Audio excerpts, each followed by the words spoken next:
Bonjour à tous, ici nous nous retrouvons pour une nouvelle vidéo consacrée aux annuelles. Donc ici on a déjà vu comment repiquer et semer des plants de légumes. Ça peut être le même pour les annuelles si vous le faites vous-même. Après, quand vous achetez des annuelles en magasin, il faut déjà savoir comment elles arrivent au magasin. Quand elles sont achetées en magasin et que les producteurs les ont fait, en fait ce sont des boutures qui sont mises dans des contenants, dans ce style-ci, avec du terreau semi-bouturage qui est retenu par un genre de feutre pour que les racines puissent passer au travers, mais le feutre sert à garder les mottes pour quand, parce qu'elles sont dans des tablettes, une fois qu'elles sont racinées, c'est plus facile de les prendre que de défaire les mottes et risquer d'abîmer la motte. Donc ici nous sommes devant une Calibrachoa qui a donc le stade bouturé raciné. Nous allons pouvoir les remettre dans des pots, mais d'abord il faut choisir la taille du pot, parce que chaque annuelle a une taille de pot bien précise. Donc ici on a deux sortes de pots. On a un pot de 9 et un pot de 10,5. C'est quoi la différence entre les deux? C'est le diamètre du pot. Il faut savoir qu'une Calibrachoa a un développement quand même assez rapide et a besoin d'un beau système racinaire, donc ce pot-là ne convient pas. Ce sera le pot de 10,5. Par contre, tout ce qui est petit bégonia semperflorens, comme on voit beaucoup chez les personnes qui sont habituées d'acheter ça, c'est souvent les pots de 9, comme les tagettes, comme les capucines. Les capucines, là-dedans, ça peut marcher. Les pots de 10,5 aussi. Mais donc il faut adapter la taille du pot en fonction de votre annuelle. Celles qui sont généralement un plus petit développement, vous les mettez dans un petit pot. Celles qui ont un plus grand développement, dans un grand pot. Donc ici, nous supprimons donc le pot de 9. Nous allons prendre le pot de 10,5. On le remplit une première fois de terreau. On tasse donc, en le déposant sur la table. On voit la quantité de terreau a bien été tassée. On refait une petite butte. Avec deux doigts, on vient faire un trou au milieu. On prend notre motte. Donc ici c'est plus facile. Maintenant si vous les avez mis dans des alvéoles, c'est pareil aussi. Et on fait un tassement avec les quatre doigts, comme on avait déjà expliqué avec les tomates. Je vais le refaire plus précis pour qu'on voie bien. Donc on vient mettre notre plante au milieu. Et après avec 4 doigts ou 6 doigts, on peut faire avec 2 gros doigts. On vient de chaque côté tasser vers le bas. Jamais comme ça, vers le bas. Pour bien tasser la motte et que la terre soit directement en contact avec les racines. On vient tapoter un peu sur les côtés, on remet un peu de terreau. Ça, beaucoup de gens aussi font beaucoup l'erreur, c'est que quand ils vous ont un pot et qu'ils mettent une plante dedans, ils mettent la moitié terreau et ils laissent l'autre moitié hors pot.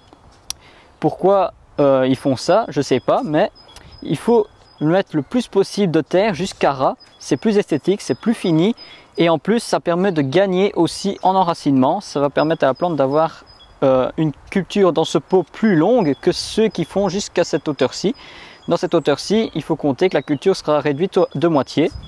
Donc voilà, nos plantes sont repiquées. Maintenant, on va pouvoir les arroser 3 fois. Une première fois pour la première couche de terreau, une deuxième fois pour la deuxième couche et une troisième fois pour qu'il aille jusque dans le fond. Et pour savoir si c'est bien arrosé, on soulève la motte. Si ça coule en dessous, c'est que c'est bien arrosé.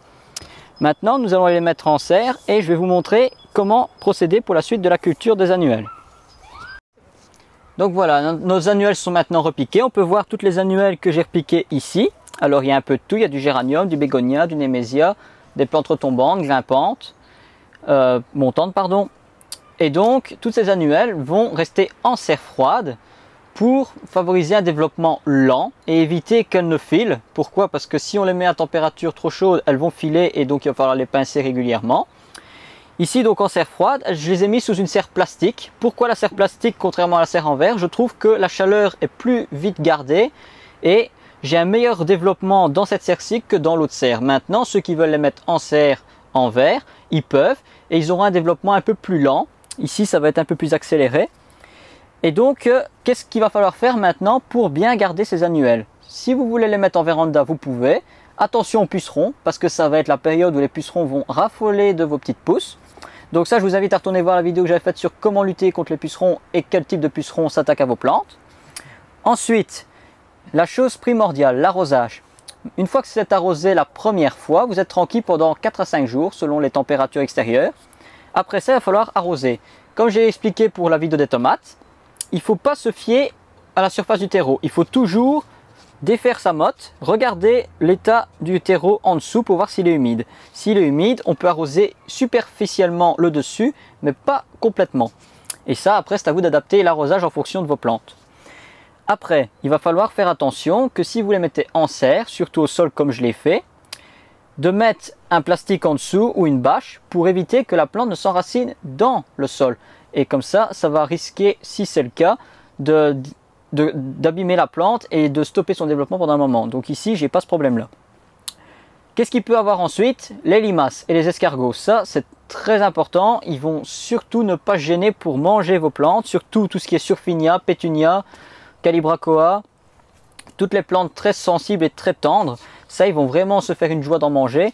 Donc, bien surveiller qu'il n'y ait pas de limaces et d'escargots. Ça, chacun a son petit truc pour les éviter. Mais au moins, vous êtes prévenus, il faut faire attention. Donc maintenant, on va les laisser pousser tranquillement. Ils vont commencer à faire leurs racines autour du pot. Et d'ici 3 semaines de culture, nous allons faire un pincement. C'est quoi le pincement? Je vais vous montrer exactement en quoi ça consiste. Donc maintenant, nous avons un Pétunia X Surfinia qui est en culture et on va montrer comment le pincer. Le pincement, ça consiste en quoi? Ça va permettre en fait de couper la tête pour favoriser non pas une tige qui va se développer et risquer de se pencher et de se casser avec le temps, avec le poids. On va la pincer pour qu'elle se densifie et qu'elle raffermisse son pied. Alors ça, beaucoup de gens ont toujours peur de le faire. Ici, comme elle n'a pas de fleurs, c'est pas un problème. Donc ici, on regarde, on voit, il y a toujours au-dessus des feuilles des petites pousses qui démarrent de chaque côté. Eh bien, on va supprimer la tête. Donc ça, vous le faites avec vos doigts. Donc le mieux, c'est de laisser un petit peu son ongle pousser. Vous pincez la tête. De cette manière, vous supprimez le tire-sève et vous allez obliger la plante à se ramifier sur plusieurs pieds. Donc tous les petits départs qui sont autour vont se développer correctement. Votre plante sera plus fournie, plus trapue et elle aura une reprise plus favorable et une abondance de fleurs plus abondante.